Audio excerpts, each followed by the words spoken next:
ಶ್ರೀ ಕರ್ನಾಟಕ ರಾಜ್ಯ ನಾಮದೇವ್ ಸಿಂಪಿ ಸಮಾಜದ ನಾಮದೇವ್ ಭವನದ ಕಟ್ಟಡ ಉದ್ಘಾಟನೆ ಆಯಿತು. ಸನ್ಮಾನ್ಯ ಶ್ರೀ ಮಾಜಿ ಸ್ಪೀಕರ್ ಆದ ಶ್ರೀ ಕೋಳಿಯಾಡ್ ಅವರು ಮತ್ತು ಎಸ್ ಪಾಟೀಲ್ ಅವರು ಬಂದಿದ್ದರು. ಆಮೇಲೆ ನಮ್ಮ ಕರ್ನಾಟಕ ರಾಜ್ಯ ನಾಮದೇವ್ ಸಿಂಪಿ ಅಧ್ಯಕ್ಷರಾದಂಥ ಶ್ರೀ ವಿ ಕೋಪಡೆ ಅವರು ಉದ್ಘಾಟನೆ ಮಾಡಿದರು.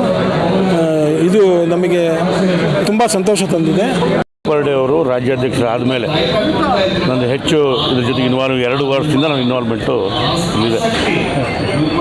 ಈ ಸಮಾಜದಿಂದ ನಮ್ಮ ತಂದೆಯವರಾದ ಪಾಸ್ಟೆ ಅವರು ಅಂತ ಅವ್ರ ಕ್ಲಾಸ್ಮೇಟ್ ಇದ್ದರು.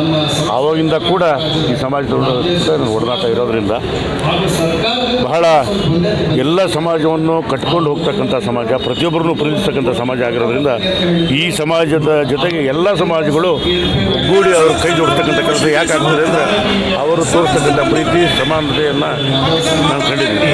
ಮೊನ್ನೆ ನಾನು ಈ ಕಮಿಟಿಯವ್ರ ಜೊತೆ ನಾರಾಯಣವ್ರ ಜೊತೆ ನಾನು ಮುಖ್ಯಮಂತ್ರಿಗಳು ಭೇಟಿಯಾದಾಗ ಈ ಸಮಾಜಕ್ಕೆ 1 ಕೋಟಿಯನ್ನು ಈ ಭವನಕ್ಕೆ ಕೊಡ್ತೀನಿ ಅಂತ ಕೂಡ ಮುಖ್ಯಮಂತ್ರಿಗಳು ನಮಗೆ ಭರವಸೆಯನ್ನು ಕೊಟ್ಟಿದ್ದಾರೆ. ಈ ಕಾರ್ಯಕ್ರಮ ಆದಮೇಲೆ ಇನ್ನೊಂದು 2-3 ದಿವಸದಲ್ಲಿ ಹೋಗಿ ಅವ್ರಿಗೆ 1 ಕೋಟಿ ಈ ಭವನಕ್ಕೆ ಕೊಡಿಸ್ತಕ್ಕಂಥ ಕೆಲಸನೂ ಕೂಡ ನಾನು ಪ್ರಾಮಾಣಿಕವಾಗಿ ಮಾಡ್ತೀನಿ ಅಂತಕ್ಕಂಥ ಮಾತು.